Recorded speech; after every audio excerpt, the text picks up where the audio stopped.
Se ve la Vamos. imagen, ¿cierto? Sí, Ya. Tú me avisas, Pancho. ¿Estamos grabando? sí, Edu, estamos grabando. Estamos listos. Ya, perfecto. Ya, chiquillas, chiquillos, hoy día vamos a tener otra, otra clase con dos contenidos. Vamos a hablar del brace de Sarmiento, y que voy a hablar yo, y vamos a hablar del coaptador de hombro, que va a hablar el profesor Francisco.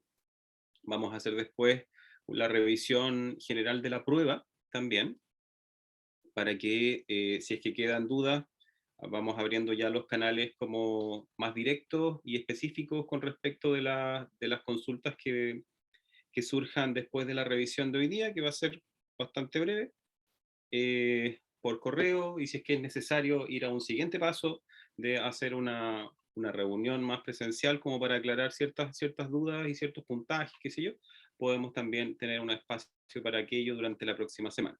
Así que vamos a partir con el contenido de la primera parte. No va a ser muy largo, esto nos va a alcanzar el tiempo para hacer las tres cosas, calculamos bastante bien, y con el espacio también de descanso intermedio.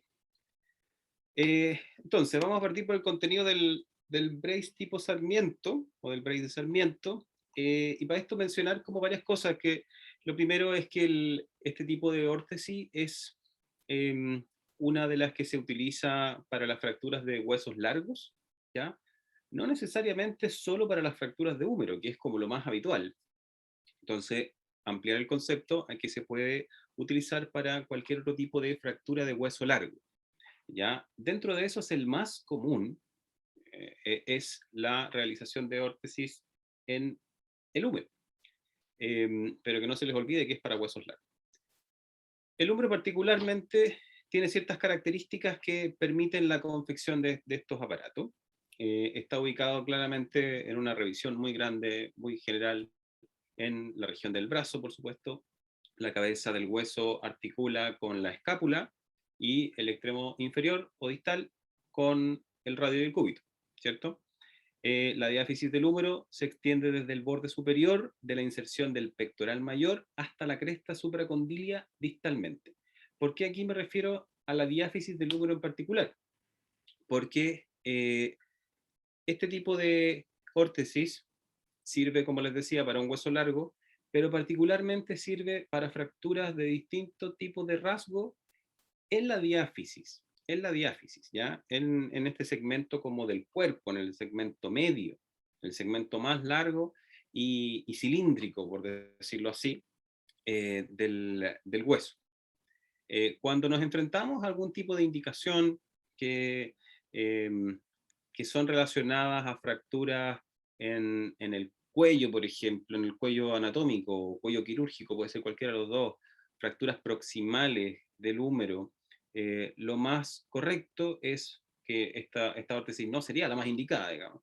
Lo más probable es que se requiera de otro tipo de intervención. Pero por eso nos vamos a referir como a la órtesis referida a las diáfisis de huesos largos, ¿ya? Pero voy a hablar yo más centralmente del húmero en esta clase. El húmero tiene una característica bien especial, y es que tiene una gran cantidad de musculatura, ¿ya? Esta musculatura, que tiene distintas inserciones y que genera distintos movimientos, permiten en definitiva que se logre una adecuada contención, ¿ya? De la fractura, una, una, una estabilización de la fractura mediante la presión circunferencial que podemos hacer con un plástico a través de la musculatura, que es finalmente la que genera la estabilidad de la fractura. ¿Ya? Entonces aquí tenemos, no sé, el bíceps, el tríceps, el músculo braquial, que más allá de una serie de otros músculos que hay en el brazo, son los principales que permiten que logremos una correcta contención. Dentro de la estadística muy general, vamos a hablar que las fracturas de húmero no son muy frecuentes, de hecho son bastante poco frecuentes, corresponden a un 5 a 8% de todas las fracturas del miembro superior, ya es poquito, y las diaficiarias el 3% de todas las fracturas de los huesos largos, ¿ya? Es una fractura poco habitual y básicamente tiene que ver con que el húmero es un hueso muy, muy fuerte, muy resistente, el segundo más resistente en específico del cuerpo humano, después del fémur. Entonces, eh, pasa que hay dos como grandes pics estadísticos que, donde se puede observar este tipo de lesiones, y es en los varones entre 20 y 30 años, principalmente por lesiones deportivas, por accidentes de tránsito, caídas de altura, ese tipo como de lesiones.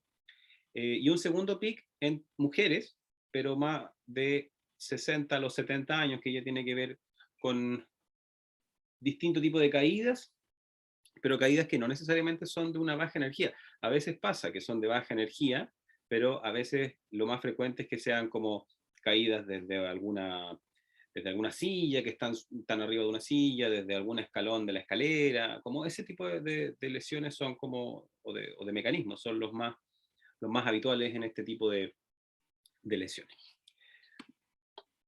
Ahora, los tipos de fractura, y para que nos entendamos súper bien de aquí en adelante, pueden ser de muchos tipos. Podríamos tener una clase completa de los tipos de fractura, pero no es, no es lo importante de esto. Sí es importante saber para qué cosas o para qué rasgos de fractura sirve y para cuáles no sirve. Porque no es lo mismo. No importa si, o sea, sí importa si es un rasgo transverso o si es un rasgo conminuto o si es espiral u oblicua, sí importa. Entonces, acá hay una pequeña imagen de 4 húmeros, cada una con un tipo de fractura distinta.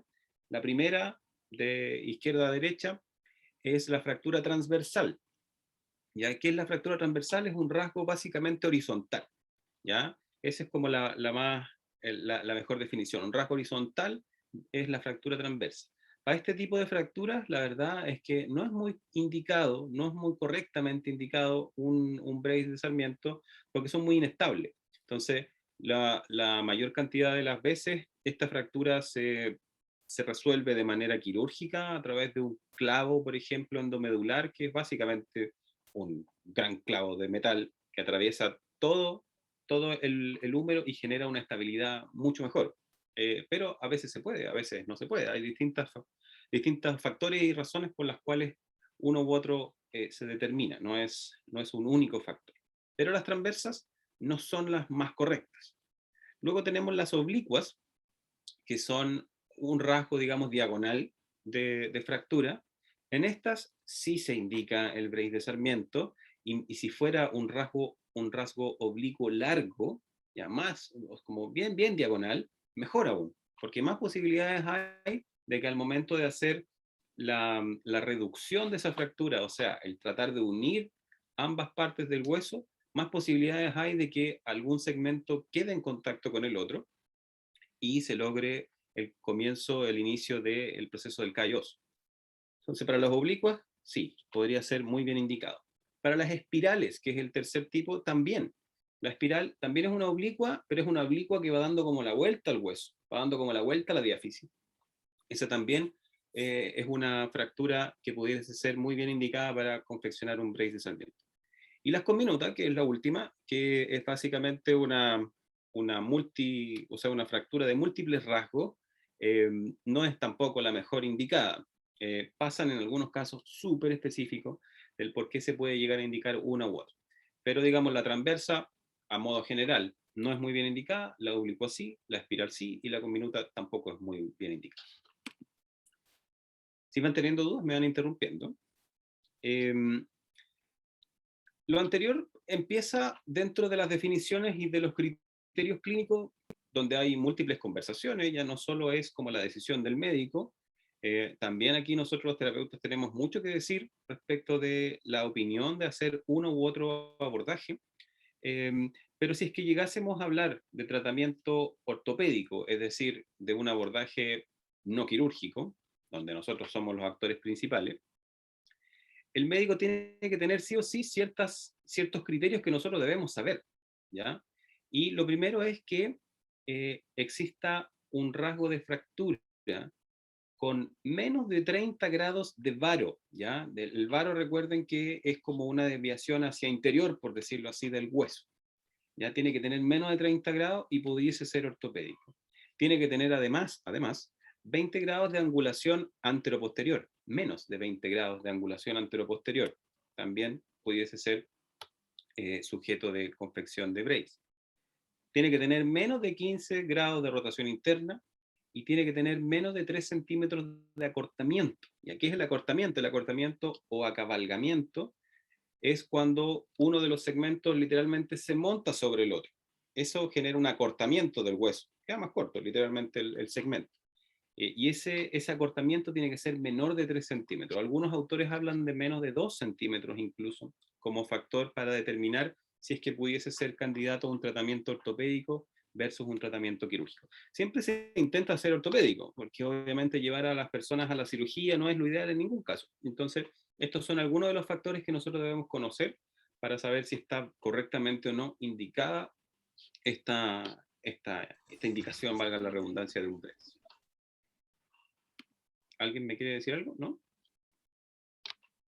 Parece que no todavía. Si hacemos como un pequeño y muy pequeño resumen histórico, vamos a hablar que el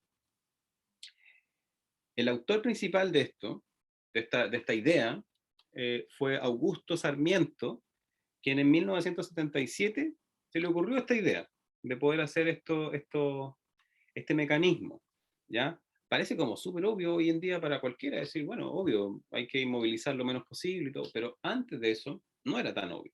Y por siglos, la inmovilización de una fractura se realizó con distintos tipos de yeso que lo que hacían básicamente era mantener el alineamiento y mantener la consolidación de la fractura, que era como el gold standard, digamos, es lo que se buscaba como objetivo número uno.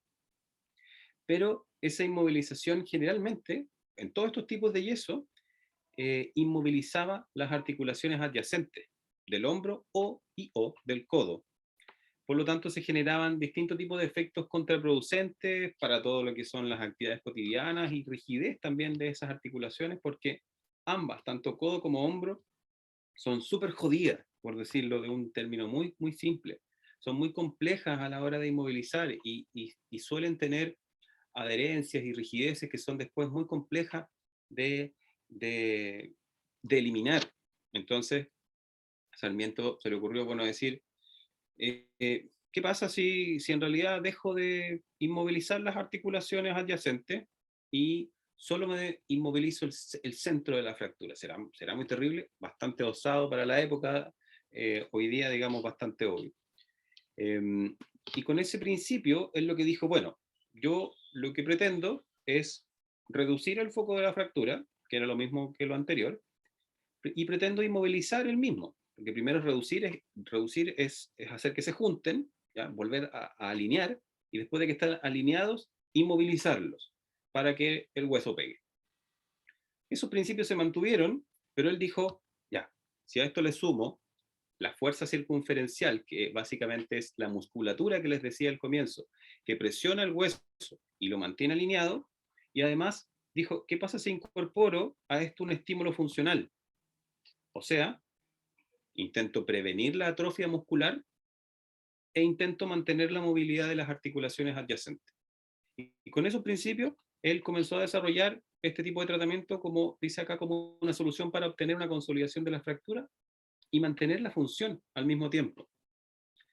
¿Qué pasó con esto? Al final, lo que se demostró fue un principio que hoy día es fundamental para el tratamiento de cualquier fractura, y es que demostró que pequeños movimientos, micromovimientos dentro de la zona de fractura, lo que generan es la formación de un callo de mejor calidad, no peor, de mejor calidad. Entonces, eso hoy día funciona de forma transversal para muchos tipos de tratamiento de fracturas y que involucran movimiento precoz. Particularmente ahora, el brace de Sarmiento, ¿qué es? Es una órtesis circunferencial estática. Ya esto no se mueve, es una órtesis estática que se aplica en la lesión de fractura de huesos largos en este caso del húmero, para la distribución de cargas sobre el tejido dañado. ¿Ya? El molde de esta órtesis se genera en base a 3 hitos anatómicos bastante gruesos. Jorge, no sé si tienes por ahí, no te he logrado ver en la cámara, la órtesis la más grande que tienes, es la que tiene forma como de círculo, la más grande, para que la tengas por ahí a mano. ¿Qué es lo que genera el molde? Genera 3 hitos anatómicos, como les decía. Primero, se mide desde el acromion, desde la punta del hombro, hasta el borde del olecranon. Esto por el borde lateral o dorsal del brazo, ¿ya? Y desde la fosa axilar, desde el espacio axilar, hasta la epitróclea, por el lado interno del brazo, y a esto se le suma todo el diámetro del brazo, ¿ya? Con esos 3 hitos anatómicos se genera un molde que es lo que va a permitir la confección del brace. Para la confección del brace hay ciertas cosas que son súper, súper, súper relevantes y que no es tan complejo, pero sí. Tiene varias particularidades. Lo primero es que está descrito por la literatura como que esta órtesis, este molde, se moldea, valga la redundancia, con la persona de pie, ¿ya? Y uno o una frente al usuario para poder hacer el moldeo, digamos, como corresponde.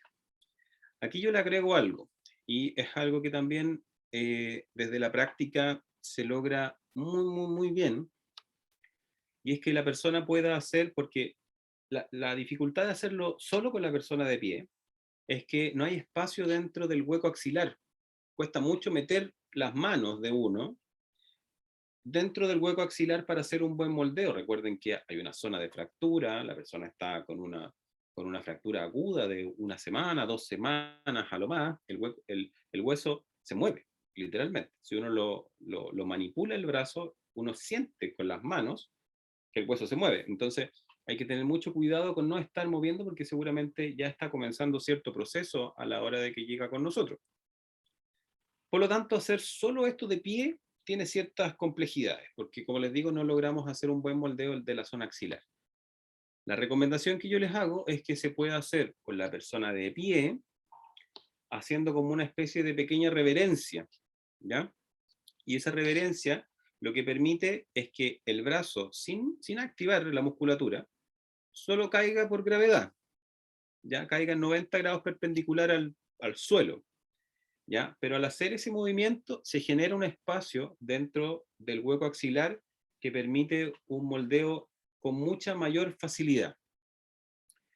Recordar también que todo esto, ustedes se lo imaginan, vienen como ciertas imágenes mentales de cómo yo lo haría, uno ve como la opción de hacerlo en un compañero, qué sé yo, en un familiar, etc. Pero es súper relevante considerar cómo llegan estas personas a uno. Y llegan en estas condiciones. Yo aquí estoy mostrando 3 imágenes donde aparece una persona que viene a la confección de un brace de Sarmiento por una fractura de húmero a los 10 días después de la fractura. Esta señora venía con un yeso que fue retirado, que yo mismo se lo retiro con ayuda de otra persona, para no estar moviendo el yeso, por supuesto, y el hueso. Pero la persona viene con el brazo completamente morado, hinchado, sucio, con el yeso, con polvo. Hay que limpiar esta zona antes de poder hacerlo. Esta es la realidad, digamos. No hay otro tipo de observaciones posibles. Es súper complejo porque, y no siempre por el dolor, ¿eh? Porque a veces la persona prefiere que no le duele mucho, pero aún así hay que estar muy atento a que no es la confección en un segmento que esté indemne. Es una confección compleja desde este punto, desde que uno observa, lo que se observa es una zona moreteada por todas partes. Y esto es solo la fractura, nada más que eso. No, la señora no tuvo ningún otro tipo de golpe ni nada por el estilo. Es solo la fractura que genera este tipo de reacción. Al ser un gran hueso, al generar un gran sangrado interior, etc. El molde que les mostraba anteriormente, que se confeccionaba con esos hitos anatómicos, lo que se hace es poner sobre el brazo de la persona y intentar hacer este giro, este molde hacia el espacio axilar para darle la forma circular o circunferencial. Otra de las recomendaciones importantes es que ojalá también antes de hacerlo sobre la piel, ya les mostraba yo que está toda moreteada y con alta sensibilidad a veces, es poner también un pequeño vendaje tubular de algodón para que la persona no sienta el calor directamente sobre la piel. También es una buena práctica.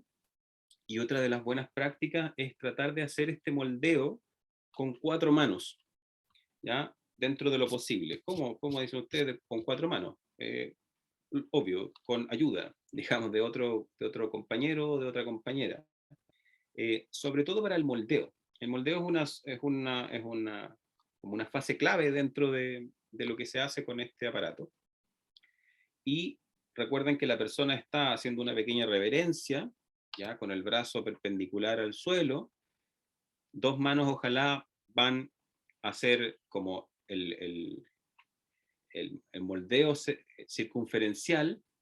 Hay otra mano que ojalá esté sosteniendo el hombro, ¿ya? La órtesis a nivel del hombro, porque hay que darle una pequeña forma al hombro para que esta órtesis no caiga, ya no se deslice hacia distal. Y también ojalá esa segunda persona que está ayudando, ese segundo colega o colega, eh, que esté también previniendo que la persona no se vaya a caer, literalmente, porque está de pie, está haciendo una pequeña inclinación anterior de tronco, que es esta reverencia que les digo. Entonces, hay que tener en cuenta muchas cosas al mismo tiempo. Es un material de grandes dimensiones. Otro de los grandes problemas, y suele suceder, sobre todo con las órtesis que son de grandes dimensiones, es que cuesta mucho manipularlas y a veces suceden accidentes bastante trágicos, y es que se pega el material, se nos pega a nosotros como terapeutas cuando lo estamos tratando de sacar, estamos tratando de ver que esté estirado y se nos pega en otro lado, es un desastre. Entonces hay que tener mucha práctica para poder hacer esto, no es llegar y hacerlo. No es una órtesis tan compleja en la confección, pero es una órtesis que requiere bastante expertise o mucha delicadeza en ciertas cosas. Por eso es que les sugiero hacerlo con otra persona, con otro colega que esté apoyando ciertas cosas, independiente de la expertise incluso de la colega o el colega que les esté ayudando. Yo aprendí a hacer esto con una colega que tenía una experiencia extraordinaria. La colega ya jubiló y se manejaba ella perfecto con hacer esto, pero siempre pedía ayuda. Y ella, así fui aprendiendo yo también. Porque hay muchos hitos que pueden pasar a accidentes, digamos, no solo del material, de la confección misma, sino que también con la persona. ¿Ya? Hay que tener mucho cuidado a la hora de hacer el molde por el espacio axilar, que el material, que las aletas del material que van a juntarse por el borde interior del brazo, que las aletas del material no se junten completamente, porque si se juntan, se van a pegar. Si se pegan, es súper difícil después de que ustedes estén tironeando para poder despegarlo con el brazo de la persona dentro que está fracturado. Entonces, ojo, gran detalle, gran importancia. Entonces, hay que tener mucho cuidado con ese tipo de maniobras. Después de que se hace esto, se le da la forma al hombro. Aquí aparece nuevamente una imagen que yo no recomiendo, que es cortar el material sobre la persona. La idea es que se retire el material y después se hagan los acomodos correspondientes. Una vez que se retira, se cortan los excesos de material, se marca correctamente qué es lo que hay que sacarle al material a nivel del codo, porque puede haber un exceso al codo, puede haber un exceso a la flexión del codo por anterior, puede haber un exceso en la unión del material por interior del brazo, puede haber un exceso en la formación del hombro, y así, pueden haber distintos excesos de material pequeños que yo los recomiendo sacarlo moldear, o sea, cortarlo no sobre la persona, y de ahí, antes de retirarlo, justo antes de retirarlo, para estos cortes, ustedes marcan dónde van a ir las correas, porque esto se aprieta con unas correas que lo que permite es justamente esta presión circunferencial. Esas correas pueden ser rígidas, pueden ser de velcro simplemente, que es un velcro que se pega sobre otro y que da una vuelta para apretarse, o puede ser una correa mixta entre velcro y elástico. También es otra forma y que a veces queda bastante confortable según la referencia de las personas. Después de que estas correas se agregan, se hace la prueba final, pero no antes. La idea es que esta órtesis se retire una vez, se le hagan todos los ajustes y se ponga una vez para que ya esté lista.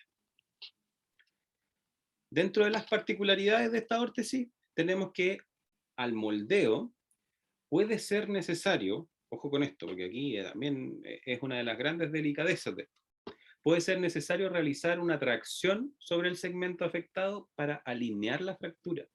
¿Ya? A veces llegan las personas con una fractura muy reciente y lo que tenemos que hacer nosotras, es reducir la fractura a mano, ¿ya? Volver a alinear los segmentos, que se siente cómo se mueven dentro del brazo, y una vez que se alineen, se hace la forma circunferencial para mantener este foco lo más alineado posible.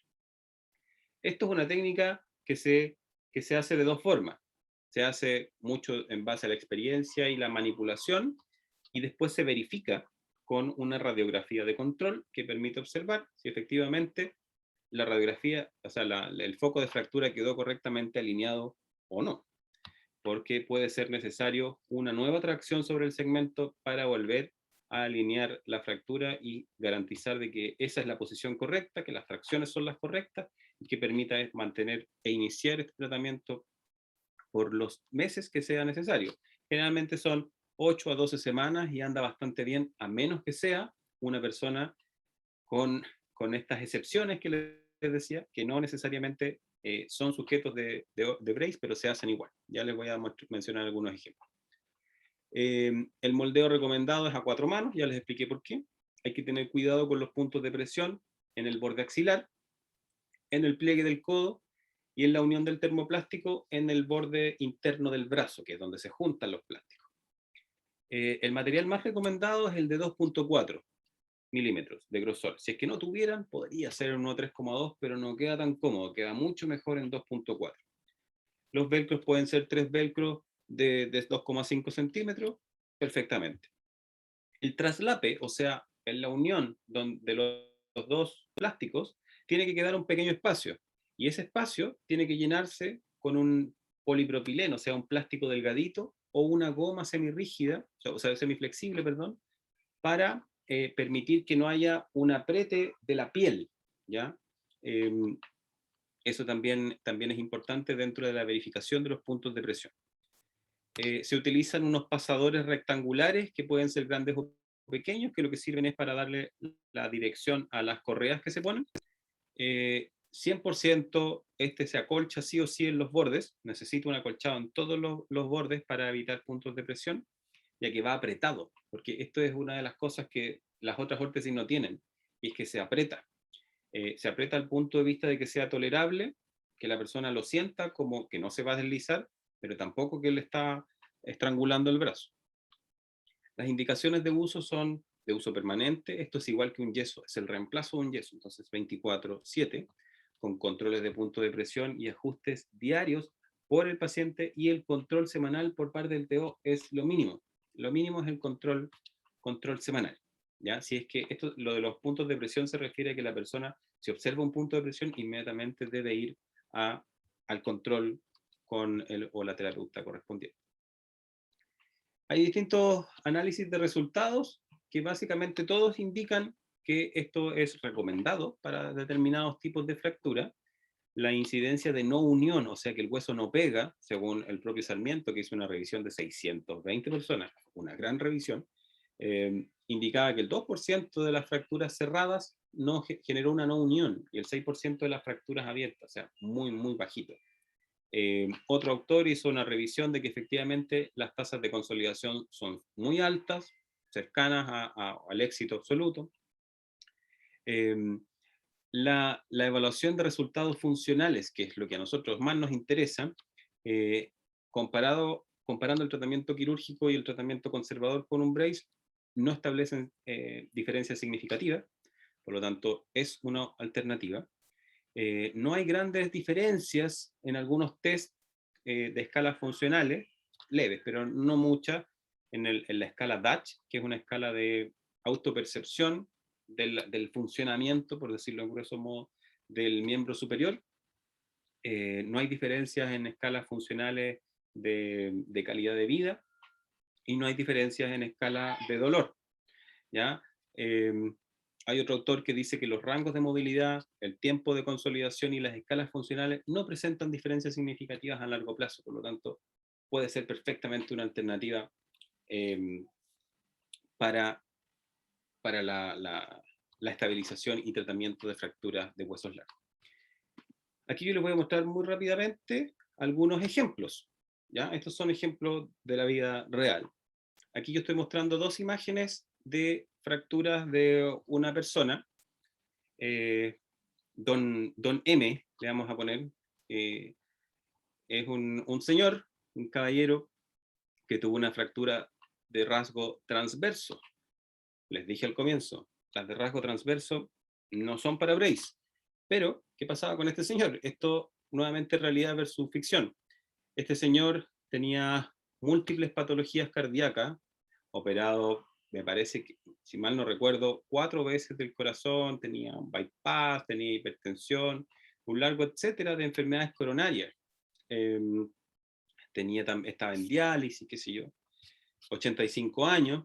Por tanto, a pesar de este rasgo de fractura transverso, el cirujano y el equipo médico decidió no operarlo. Entonces, frente a esa decisión, se hizo la consulta con nosotros si es que podíamos intentar realizar la confección de un brace de Sarmiento a pesar de este tipo de fractura.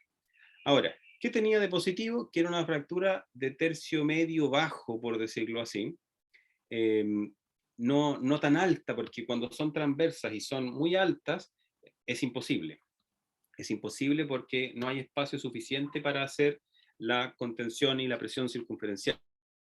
Entonces, este señor llegó, tal como lo ven, a mí, en mis manos, con un hueso que estaba desplazado, con una angulación horrible, y que hubo que hacer esta maniobra de reducción durante la confección del brace de Sarmiento en conjunto con una colega. Eso, acá estoy mostrando 3 imágenes de una radiografía. Esa radiografía lo que muestra es cómo quedó después de la reducción quirúrgica, y en la radiografía de control, con el brace instalado, se observan acá unos pequeños metales ovalados que son eh, lo que permite que la correa de velcro pase, y hay que intentar lograr, previo análisis de dónde se tienen que hacer las correas, qué sé yo, que ojalá alguna de ellas pase por sobre el foco de fractura y genere esta presión circunferencial dentro de la zona.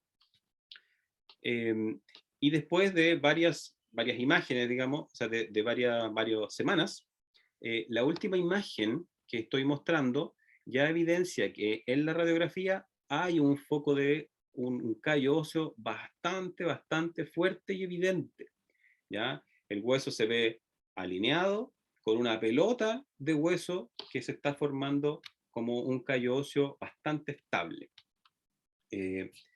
Esto fue lo que se hizo con este señor, que estoy mostrando imagen de un brace de Sarmiento con una correa que cruza por el pecho hacia el espacio axilar contralateral para darle un poco más de estabilidad a la zona del hombro y que no se desplace, que no se abra. Solamente eso. Y estos son los resultados finales. Aquí lo que se muestra es dos radiografías donde también se observa un foco de fractura con un callo óseo bastante consolidado, grande, fuerte, y que va a permitir que en el fondo más adelante existe una remodelación y que ya genere estabilidad suficiente para hacer función. Estos son los resultados funcionales de este señor. Don M, si ustedes lo observan en una flexión de hombro, en una abducción, en una elevación de ambos brazos, que es lo que estoy mostrando a continuación. No sé si alguno o alguna de ustedes recuerda, viendo esta imagen, cuál era el brazo fracturado. ¿Alguien lo recuerda? Porque viendo las imágenes es difícil saber. Y eso es muy bueno, digamos. Que no haya una diferencia de un rango de movimiento, por lo tanto, lo más probable es que logre realizar una función bastante cercana a lo óptimo. Este señor, yo estoy mostrando ahora otra imagen, donde él se está vistiendo, se está poniendo una camisa, lo logra completamente con éxito. Él está realizando otro tipo de actividades funcionales, como cortar un, qué sé yo, un trozo de comida y llevárselo a la boca sin inconvenientes. Ese rango también está logrado. Puede tomar una botella con agua de 2 litros, de 2 litros y medio, que es bastante peso, sin ningún problema. Los resultados funcionales fueron excelentes. A pesar de que no era un foco, digamos, de fractura, sino que llevó mucho más tiempo del habitual, eso sí. Acá les voy a mostrar otro ejemplo. Esta es otra fractura, otra señora. Perdón, Dígame. Nadia Contreras tiene la mano levantada. Nadia, dígame. Hola a todos. Mi consulta, profe, era con respecto a cada cuánto tenemos que poner, cada cuántos centímetros se debe colocar o posicionar el velcro. Porque nos pasó en la prueba que nosotros pusimos, por ejemplo, aumentar un diámetro de velcro, pero se nos sugirió que pusiéramos cada cuántos centímetros lo pondríamos, cosa que no se mencionó en la otra clase. Entonces me surge esa duda, como cuánto tengo que tener, por ejemplo, si pongo un velcro de grosor de 2,5 milímetros, o sea, 2,5 centímetros, perdón, ¿cada cuánto debería posicionarlo? No, Eso es no, mi es que duda. no hay una, no, no, lo que pasa es que no hay una fórmula específica, no hay una fórmula específica de cada cuántos centímetros. Lo que seguramente se le está solicitando a usted es ser específica respecto de dónde los pondría. Porque en este caso, por ejemplo, en el de este señor, yo mencioné que lo que uno hace previamente es analizar las imágenes de dónde está la fractura, se mide literalmente con una regla, y ahí se pone una correa sí o sí, en el fondo, para darle estabilidad a esa zona. Entonces, no hay una fórmula específica, depende de muchos factores. Ahora yo les voy a mostrar otra imagen y las correas no tienen nada que ver con las anteriores, nada que ver, porque la fractura está mucho más alta. Entonces se generó una modificación a nivel de la tracción que se hace totalmente distinta. Entonces va bien al caso a caso para fundamentar qué es lo que requiere. Claro, es que yo pensé, profe, que era como, por ejemplo, no sé, me surgió esto, como igual hay personas que tienen los brazos más largos que otras. Entonces, Absolutamente. eso también es un factor yo creo que considerar. Y lo otro, porque en el ejemplo que usted mostró así con imágenes no reales, salían 2 velcro y en la otra aparecían 3 velcro. Entonces, por eso Sí. me surgió la duda de cada cuánto, si había alguna medida específica o algo para posicionar los velcro. No, ninguna en específico. Aquí es todo clínico del caso a caso, porque puede ser que con 2 correas de 2,5 centímetros sea suficiente. Puede ser que necesite 3, puede ser que necesite un elástico en la zona del hombro y 2 correas de 5 centímetros. Puede ser muy, muy variado. Depende del caso a caso. Ah, ya, gracias, profe. Ujú. Acá les voy a mostrar otro caso de una señora, la señora I, de 92 años. ¿Ya? Esto es la misma historia. El adulto mayor en general, el cirujano no la quiere operar porque tiene el riesgo de no pasar la cirugía. Entonces, esta señora tiene una fractura oblicua y uno dice, ok, una oblicua, estamos bien, pero es una oblicua bastante alta. Entonces, al ser alta, ¿qué es lo que pasa? Tenemos el espacio axilar. Entonces, no permite una buena contención a la hora de hacer un brace. También se intentó hacer, digamos, una contención lo más alta posible y para hacer eso se hizo una modificación y esa modificación, que era lo que le comentaba ahora la compañera, es una correa elástica, como en una V invertida, en la zona de la fractura para permitir que ese elástico pase posteriormente sobre o por dentro del espacio axilar. Si uno quisiera hacer una contención tradicional es imposible porque se encuentra con el cuerpo, se encuentra con el tórax. Entonces se compone de una V invertida para darle una alineación que permita dar la vuelta circunferencial por el espacio axilar. Y ahí intentar hacer esta contención. Esa es una modificación que también se puede llegar a intentar hacer, siempre garantizando de que se logre la flexión de codo para permitir la función, qué sé yo, y esto fue lo que ya se había mencionado anteriormente. Ella comenzó también con un proceso de una consolidación bastante estable, y los resultados con ella también fueron muy, muy buenos.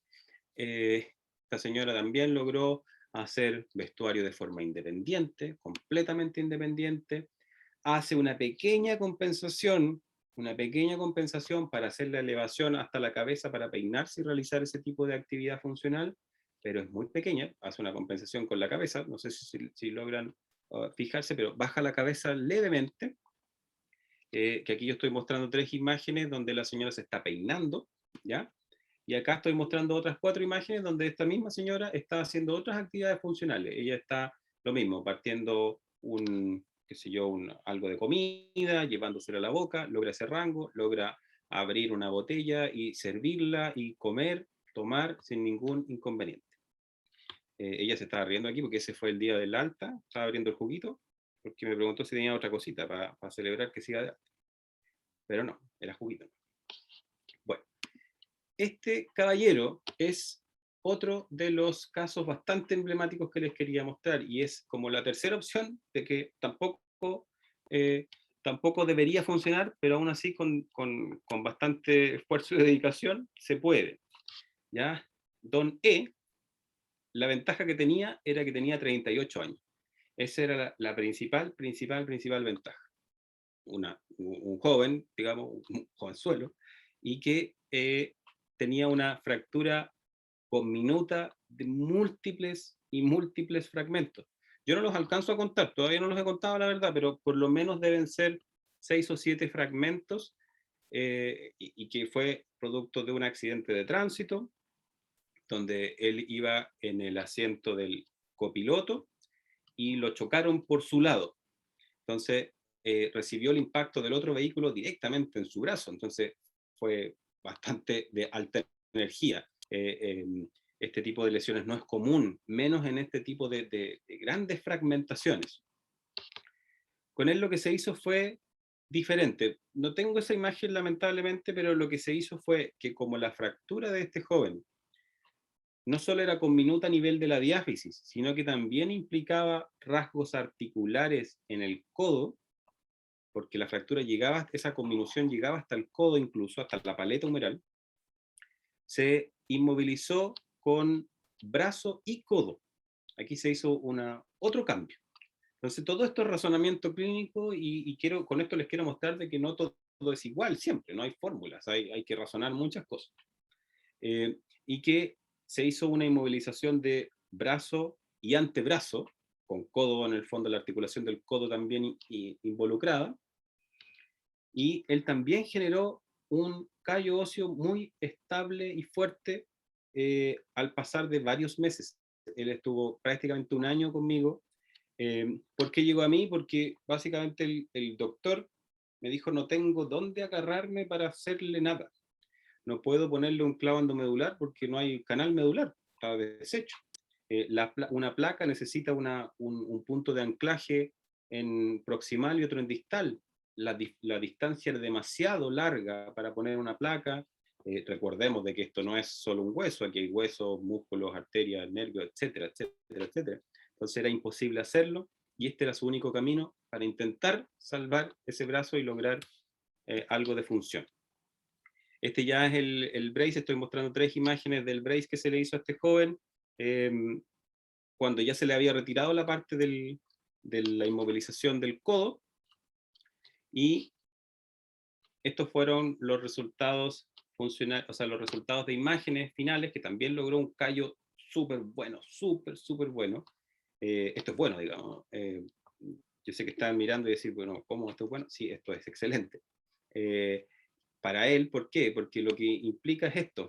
Este tipo de movimientos son los que él logró hacer después de esa fractura una elevación de brazos sin problema, una rotación interna y externa sin limitaciones, un poco limitada, y me acuerdo perfecto, ¿no? Un poco limitada hacia la rotación interna, pero absolutamente marginal. También lograba hacer actividades funcionales de comer, de beber, sin ningún tipo de problema.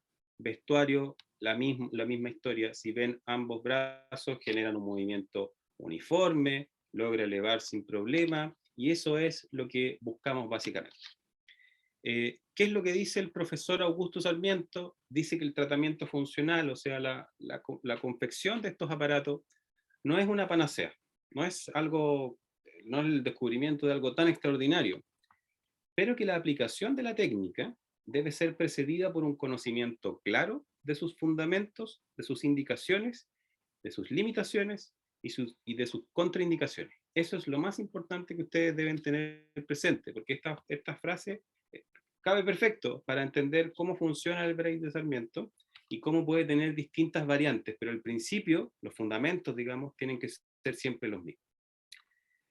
Eso, chiquillos, no sé si tienen consultas, porque esta es la primera parte. Profesor, yo quiero hacer una consulta. Dígame. Esta órtesis del señor Sarmiento, ¿Sí? ¿se instala sobre alguna venda o sobre la ropa en sí?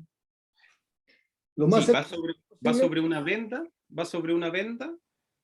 sobre un tubular como de algodón, que es básicamente una venda delgadita, y eso va bajo la ropa.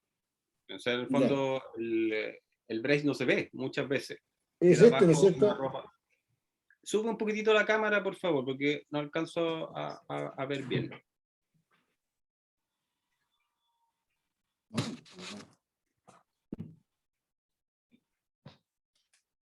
¿Ahí? Por ahí, sí. Esa mismita.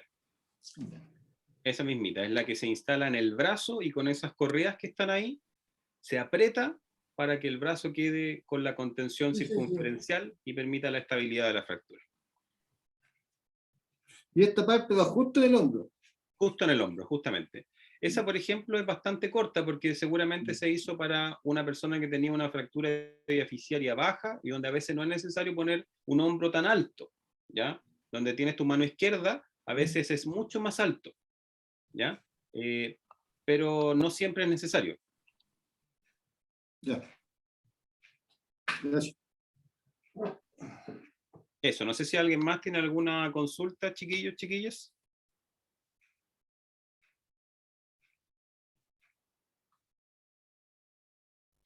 Parece que no. No, profe, gracias. Ya, perfecto. Ya, pues, hacemos una pequeña pausa entonces, ¿les parece? Chiquillos, unos 10 minutitos. Pancho.